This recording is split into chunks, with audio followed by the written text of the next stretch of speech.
რამდენი ახალგაზრდა მინახია რომ ქუჩაში ძალიან მაგარ მანქანაში ზის ძალიან მაგარ სიტუაციაში და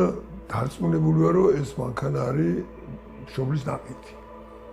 ეთყობა და უკვე დაბრედილია ის მშობელი და ის ახალგაზრდაც იმიტომ რომ უკვე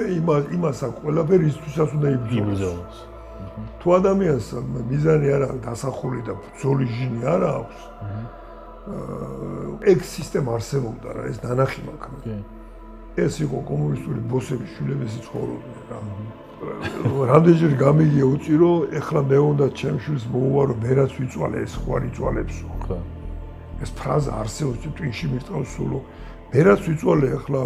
ჩემს შვილმა რატო უნდა იწვალოსო და შენ რო იწვალე შედეგი ხო მიიღე და იმანაც უნდა იწვალოს იმანაც შედეგი უნდა მიიღოს რა